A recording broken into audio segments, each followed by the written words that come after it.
Olá, pessoal. Muito bem-vindos a mais um vídeo aqui, uma conversa entre mim, Raíra Fortunato e o Maurício, aqui no Ideia. Hoje nós vamos conversar sobre as eleições que aconteceram agora em Portugal, as eleições legislativas. Maurício, muito obrigada pelo convite, pelo bate-papo. Obrigado você, Raíra. Hoje eu até quero ouvir de você aí, você que mora em Lisboa. A gente quer ouvir de você qual foi a experiência de ter acompanhado a eleição tão de perto. Então, as eleições aqui agora foram um pouco atropeladas, né, digamos assim, porque aconteceram alguns diálogos no final do ano passado que não era de se esperar que fossem ser antecipadas essas eleições, né? Raíra, só para dar um passo atrás, como é que funciona o sistema de governo português? A gente sabe que tem um presidente, né? E a gente sabe que tem um Uhum. primeiro-ministro. Como é que é? Explica para as pessoas como é que é essa relação aí, quem manda, quem faz o quê?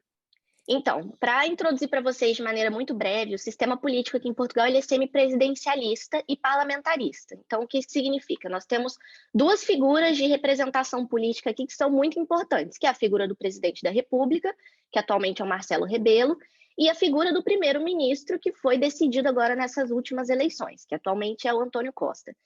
Aqui em Portugal, o sistema parlamentarista, diferente do Brasil, ele funciona com uma Câmara só. Então, no Brasil, as decisões elas são tomadas tanto no Senado quanto na Câmara dos Deputados, e aqui é na Assembleia da República, que é apenas uma Câmara montada com 230 deputados e o presidente, né? Então, basicamente, a figura do presidente da República, ele é o chefe de Estado aqui, como em qualquer outro país, né, em qualquer outro contexto, e ele acaba por fiscalizar e fazer as decisões políticas dentro de Portugal. Então, ele é o administrador, o gestor político do país em si. O primeiro-ministro, ele tem uma figura mais representativa na política externa, vamos dizer assim. Então, as pautas que são trazidas de interesses dos portugueses para o Parlamento Europeu e para a União Europeia, elas são levadas através do primeiro-ministro. Então, acaba que o primeiro-ministro, num contexto de bloco, né, de bloco europeu, ele traz uma figura um pouco mais importante no sentido de ser a representação política mesmo de Portugal, fora de Portugal, né? Então, é basicamente assim que funciona aqui. Mas, ô, Raíra, quem que manda no orçamento do governo? Quem que decide que recurso vai para as coisas aí em Portugal? É o primeiro-ministro, né?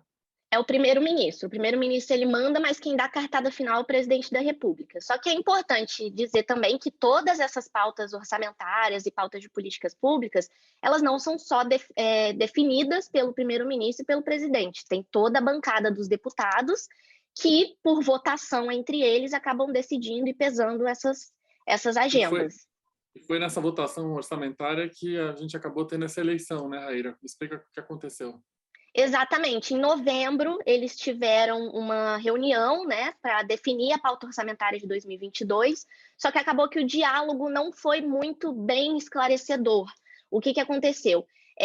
Os blocos de esquerda, os partidos de esquerda aqui, principalmente o Bloco de Esquerda, o PCP e o Partido Verde, eles PCP é o queriam. Partido Comunista Português, né? Exatamente, é o Partido Comunista Português. Eles estavam defendendo, trazendo algumas modificações para a pauta orçamentária que foram muito influenciadas pela questão da pandemia. Então, mudanças nas leis laborais, né? Flexibilização do orçamento para a questão de serviços públicos, como o Serviço Nacional de Saúde, pautas voltadas para a questão da educação também. Eles trouxeram isso para o orçamento e tentaram dialogar com os partidos de direita também, nomeadamente o Partido Popular e o Partido Popular e o PCP não. Ai, meu Deus, esqueci o CDS. nome do partido. O PSD. CDS. PSD, Ah, PSD. isso. O PSD e o PP, que é o CDS, né? Eles estavam defendendo manter o orçamento assim como era o padrão dos últimos anos, que eles tiveram pouca flexibilização aí nesses últimos anos do orçamento. E o PS, junto com esses outros partidos, eles queriam trazer essas pautas orçamentárias, o Partido Socialista, que é o que está agora no governo, mas acabou que houve uma falha aí no diálogo deles, que essas pautas não foram trazidas para o orçamento, então acabou que o Bloco de Esquerda, o PCP e o Partido Verde votaram contra o orçamento, junto com os outros partidos de direita, que também votaram contra o orçamento, e o PS foi o único partido que votou a favor. E só para Então, explicar, para formar governo precisa de quantos deputados para na formar o Câmara? governo, São 230 deputados no total e você precisa de uma maioria para formar o governo. No caso agora, a maioria foi conseguida com 117 deputados pelo Partido Socialista. E antes o Partido Socialista não tinha maioria, então ele tinha que compor com o Bloco de Esquerda e o PCP, né?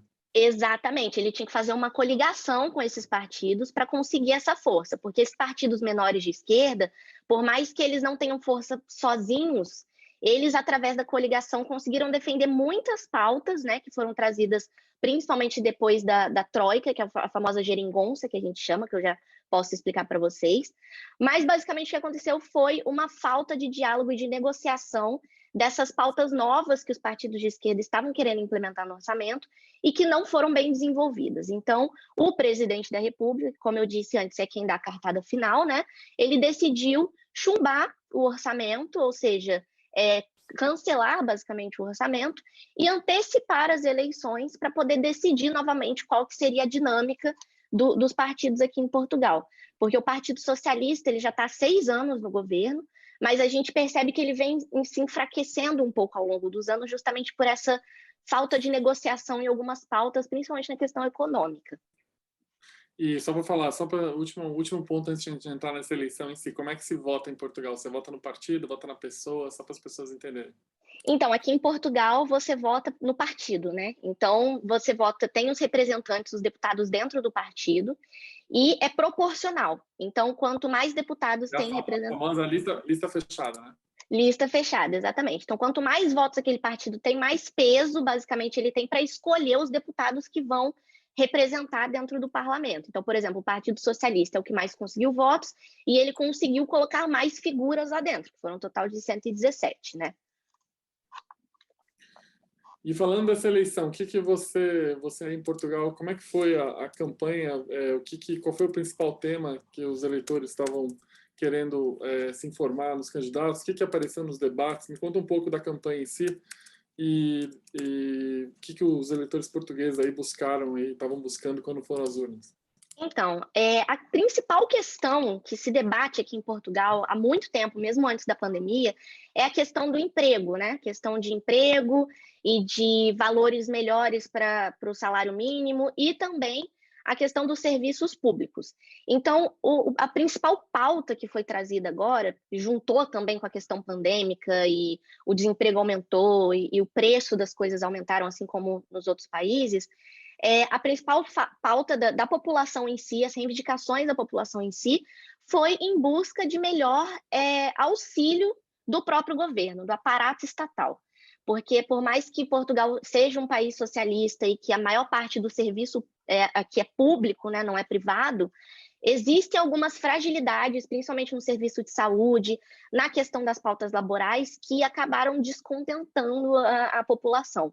Então, o principal debate feito pelos próprios partidos foi em defesa de questões principalmente trabalhistas, combate à corrupção, isso foi muito defendido pela direita aqui, e também a discussão sobre atrair investimentos privados para Portugal, que ainda é um choque de ideias muito grandes em relação a essa pauta de investimento privado aqui.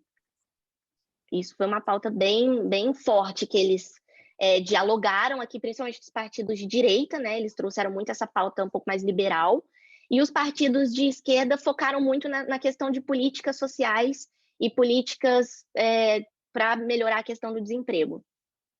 E, Raíra, como é que você explica o fato do governo do Costa não ser um governo bem avaliado e agora ele ter tido essa vitória eloquente aí na eleição? Tem alguma explicação? Foi abstenção? Foi a inquietude das pessoas em relação a não terem aprovado o orçamento? Como é que você vê a vitória do PS? Porque, assim, a minha experiência com Portugal é que, assim, o português sempre reclama que está tudo ruim, né? Eu não me lembro, não é um povo que é otimista, mas, enfim, mas o governo do Costa não é um governo majoritariamente aprovado e mesmo assim ele teve essa vitória eloquente. Como é que você explica isso? Então, para a gente conseguir chegar nessa linha de raciocínio, primeiro eu preciso explicar um pouquinho da questão histórica, né, política de Portugal. Desde 2008, mais ou menos, depois da crise que teve aqui na União Europeia, a crise nos Estados Unidos, Portugal foi um dos países mais afetados na questão econômica. Portugal e Grécia, principalmente. E aqui eles fizeram uma política dentro do governo, né, um arranjo político, digamos assim, que foi denominado como Troika. essa troika, ela veio para modificar, fazer uma política de austeridade, digamos assim, para tentar diminuir a dívida externa de Portugal, que Portugal começou a pedir muito dinheiro emprestado para a União Europeia, a dívida externa aumentou muito, então Portugal, para controlar essa questão de dívida, aumentou os impostos, aumentou os juros. Só para dizer, essa troca foi um empréstimo que foi feito pelo FMI, pela União Europeia e pelo Banco Central Europeu, né? São os três. Exatamente, exatamente. Para controlar mesmo a economia aqui em Portugal. E com essa questão da troika, a intenção deles era controlar essa dívida externa, melhorar o crescimento econômico de Portugal, através de uma política um pouco mais de austeridade. Só que o efeito disso ao longo dos anos foi totalmente o contrário. Aumentou o desemprego, aumentaram os impostos. E quem negociou isso foi o outro partido, a partir de 2011, o PSD, que fez uma coligação com o CDS. Exatamente. Até então não era o Partido Socialista, até então não era o Antônio Costa. Eram partidos de direita, né?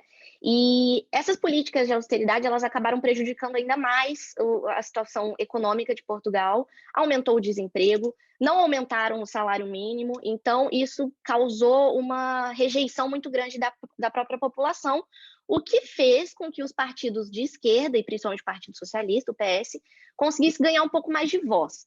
Essa voz que eles ganharam foi o que foi denominado pelos partidos de direita, um termo meio pejorativo, mas eles chamaram de geringonça, que é conhecida até hoje como geringonça, que foi uma aliança dos partidos de esquerda para tentar tirar essas políticas de direita do governo e aplicar políticas um pouco mais voltadas para o âmbito social e para o âmbito econômico também, só que não tão ligadas à questão da dívida externa. O que acontece é que existe uma grande incoerência da própria população aqui, ao meu ver, que ao mesmo tempo em que eles votam e são pró-Partido Socialista pela questão das pautas sociais mesmo, a questão dos serviços públicos aqui, eles também querem, a própria população está pedindo que Portugal traga mais investimento externo para cá. Só que o próprio Partido Socialista, eles defendem que é eticamente errado trazer investimentos privados para um país que é majoritariamente socialista. Então, aqui em Portugal, por exemplo, o PIB, 48% do PIB hoje em Portugal vem todo do serviço público, do sistema público. Eles não são muito abertos a diálogos com empresas, eles são muito pragmáticos e burocráticos com a questão de pautas laborais dentro do setor privado, a mobilidade de mão de obra é difícil. O português é essencialmente socialista. Assim, essencialmente socialista. E eu acho que eles preferem manter, porque português é um povo muito tradicional. Eles mantêm, tanto na questão social quanto na questão política, eles são muito tradicionais nos valores. Então, eu acho que para a população portuguesa foi mais confortável, digamos assim, manter um partido que eles já conhecem, né? Mas defendendo também, trazendo essas novas demandas aí para o próprio partido começar a resolver. Além do PS, quem foram os vencedores e perdedores, na tua opinião, nessa eleição? Então, o PS foi o vencedor, né? Além disso, a gente teve também o PSD, que ele caiu um pouco como o lado perdedor. O PSD, ele era um partido que estava em terceiro lugar com um número maior de representantes. Partido de centro-direita, que governava de centro-direita. Exatamente. E ele, teoricamente, nessas eleições, o Rui Rio, que é o líder do partido, ele que estava representando a polarização com o Antônio Costa, né? Mas eles acabaram descendo. Foi a segunda eleição do Rui Rio, né? Exatamente, foi a segunda eleição dele.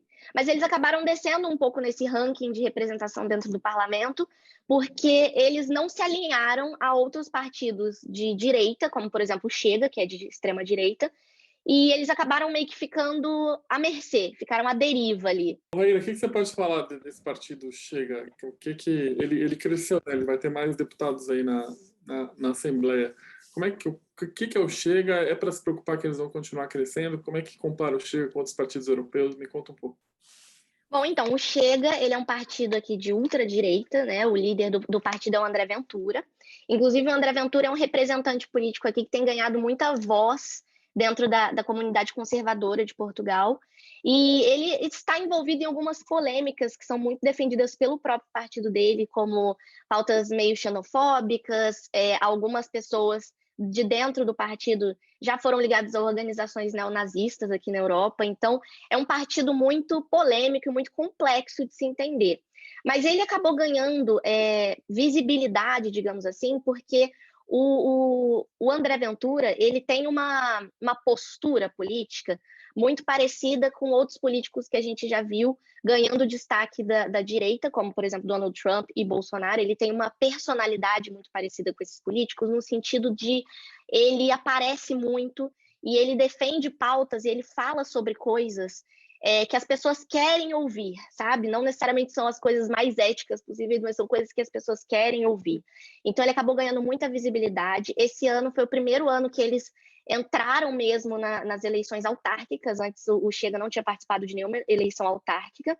E dessa vez eles entraram e conseguiram 12 deputados para serem representados dentro do parlamento. Comparado ao PS, por exemplo, que teve 112, 117, aliás, não é um número tão grande, mas entrando no contexto português, no contexto da comunidade portuguesa, isso traz para a gente sinais um pouco preocupantes no sentido dos ideais extremistas estarem crescendo muito. Por exemplo, 10% da população de Portugal que não foi vacinada, os 10% da população, majoritariamente são pessoas eleitoras do Chega. Então, esse partido ele defende pautas muito antissistemas, pautas mais liberais no sentido econômico, e também essas questões trazem pautas meio anti-imigração, pautas racistas. São coisas que a comunidade conservadora de Portugal acabou abraçando de uma forma errada, digamos assim. A gente pode comparar o Chega com o Vox da Espanha, ou a Liga do Norte da Itália, ou o AfD da Alemanha, essa mesma linha, né? Exatamente. É mais ou menos a mesma linha de raciocínio. A diferença é que esses partidos, tanto na Espanha quanto na Alemanha, eles tiveram um pouco mais de visibilidade no sentido de número de votos, né? Mas isso foi proporcional, porque Portugal também é um país pequeno, temos um pouco mais de 10 milhões de habitantes aqui. Mas foram 500 mil pessoas que votaram para o Chega. Então, num país de 10 milhões de habitantes, 500 mil pessoas é um número relevante, né? A gente pode dizer que com a vitória do PS e a quantidade pequena de votos da Bloco de Esquerda, do PCP, é o fim da geringonça? É o fim da geringonça. Eles estavam... Foi até um debate que aconteceu antes de ocorrerem as eleições sobre uma possível geringonça, tanto de esquerda quanto de direita. Só que acabou que isso não caiu por terra, porque os partidos de esquerda agora eles não estão mais com uma coligação tão forte, digamos assim, ao PS, justamente por essas pautas mais econômicas. É isso que eles estão batendo muito na trave nesse diálogo político deles. E isso, inclusive, vai ser um desafio agora para o PS nesse próximo ano de eleição, porque ao mesmo tempo que para eles não é conveniente trazer investimentos externos e, enfim, auxiliarem, né, incentivarem a criação de empresas privadas aqui dentro, vai ser extremamente importante eles dialogarem com essa centro-esquerda para conseguir investimento por conta da dívida externa que Portugal ainda tem. E com a pandemia se agravou ainda mais, né? Então, para eles, por exemplo, o PIB aqui de Portugal, comparado com países grandes como Alemanha e França, está num valor equivalente, digamos assim, tá mais ou menos na faixa do zero. Só que se a gente for analisar a linha de crescimento da economia de 2015 a 2020, um pouco antes da pandemia, Portugal está abaixo dos países de leste, que já são países que já têm a moeda desvalorizada, como Polônia, Lituânia, Hungria, e Portugal ainda está abaixo desses países na questão de crescimento econômico. Então, é uma pauta que o PS vai ter que saber dialogar muito bem de agora em diante, justamente para também conseguir trazer investimento e auxiliar no próprio serviço público, né? Porque com a pandemia o sistema de saúde ficou extremamente fragilizado, a questão das pautas laborais precisam ser revisadas, porque agora aqui eles estão defendendo bastante o teletrabalho, que é o trabalho de home office, né? Muito pouca empresa está abrindo de novo para voltar a trabalhar presencialmente por questões de custo, porque Portugal aplica impostos muito grandes em empresas privadas aqui e está acontecendo a questão da demissão em massa, né? Então, isso para eles vai ter que ser uma pauta que eles precisam colocar assim, em primeiro lugar para conseguir manter essa posição de maioria do PS no governo. Raíra, eu vejo que você usa, quando você fala de Portugal, muito a primeira pessoa, né? Os nossos eleitores, a nossa... Você se sente portuguesa já? Me Como é que sinto semi-portuguesa, né? Agora eu sou luso-brasileira e já moro aqui há 7 anos, né? Estudei em universidade portuguesa durante todo o você tempo, fiz a minha votou? graduação. Não votei esse ano, não votei, infelizmente. Mas muitos conhecidos meus votaram, porque aqui o voto ele não é obrigatório, né? Então é realmente muito importante o voto aqui, tanto que a taxa de abstenção aqui é altíssima. Mas eu já me sinto pertencente à comunidade portuguesa de alguma forma. E dá para levar alguma coisa para a eleição brasileira de outubro, desse pleito de Portugal, ou não dá para comparar? Bom, eu acredito que o que dá para a gente ver aqui de reflexo, eu posso falar especialmente da própria comunidade brasileira que mora em Portugal. Depois do último governo, né, desse governo Bolsonaro, acho que as pessoas estão conseguindo entender melhor, quem mora fora do país, está conseguindo visualizar de uma forma melhor como que funciona essa polarização e como que está afetando diretamente as famílias, as pessoas, tanto no bolso quanto em políticas sociais e até em questão de parcerias. Aqui, Portugal e Brasil têm o Tratado da Amizade, que dá muitos benefícios para brasileiros aqui, em questão de investimento, em questão de estudos, né? E muitas outras políticas de parceria. E acabou que algumas dessas parcerias sociopolíticas que foram criadas ao longo dos anos não foram tão bem desenvolvidas nesses últimos anos de governo, que assustou muito a comunidade brasileira aqui fora. Então, eu acho que o que a gente pode tirar dessa eleição aqui, principalmente os votantes brasileiros aqui, majoritariamente votaram para o PS, é que as pessoas estão defendendo muito, estão prestando muito atenção nas pautas sociais e econômicas. As pessoas estão querendo saber como que vai ser gerado emprego, como que eles vão se beneficiar, quando que eles vão ter poder de compra de novo, quando que vai acabar a pandemia. São coisas, as pessoas estão mais, digamos, incisivas, mais presentes na cobrança dos partidos e dos representantes. Então, eu acho que a gente pode tirar dessa eleição, não levando muito para o caráter ideológico, mas sim para o caráter político mesmo, é que as pessoas estão mais atentas, independente do representante que venha, elas estão atentas em quem que vai suprir essas demandas da população, independente de ser um partido de direita, de centro ou de esquerda. E eu acho que essa polarização política acabou assustando muito os eleitores, né? Então, eles estão muito atentos em como que eles vão se beneficiar disso agora, do que defender ideologias, né? Porque antigamente a gente tinha uma tendência muito grande das pessoas, principalmente no Brasil, se ligarem muito aos ideais do partido também, né? Então, a pessoa não necessariamente votava pelo político, mas votava muito pelo partido, aquela coisa tradicional, enfim. E agora não, agora as pessoas estão querendo ver quem é o político, quem é a pessoa que está ali na frente, o que ele vai fazer, o que ele já fez, né? Eu acho que isso está muito na cabeça do povo brasileiro agora, principalmente quem mora fora, porque para a gente aqui afeta completamente também. Só para complementar, achei interessante isso, porque os 3 lugares do mundo onde tem mais brasileiro expatriado são os Estados Unidos, o Japão e Portugal, né? E nos Estados Unidos os brasileiros votam maciçamente democrata, né? Comparado Uhum. com o republicano. No Japão também, a comunidade brasileira vota no Partido Socialista lá, então é uma tendência que se repete aí em Portugal também. Bom, Exatamente. E foi curioso porque na eleição de Bolsonaro, por exemplo, a maioria dos brasileiros aqui votou pró-Bolsonaro. Foram mais ou menos 80% dos votos para Bolsonaro. E ao longo desses anos, as pessoas estão vendo mais o diálogo dos próprios partidos aqui em Portugal e como que a comunidade portuguesa tem lidado com essas ideologias um pouco mais socialistas. E eu acho que os brasileiros aqui estão mudando um pouco a cabeça no sentido de assistencialismo do governo. Como que o governo pode assistir as pessoas que estão aqui fora sem necessariamente precisar pagar um plano de saúde privado, enfim, questão de segurança pública, tem todas essas pautas que as pessoas estão um pouco mais atentas. Raíra, obrigado pela aula, hein? Muito obrigada a você, Maurício. Espero que nas próximas não vai faltar eleições para a gente conversar aí ao longo do ano.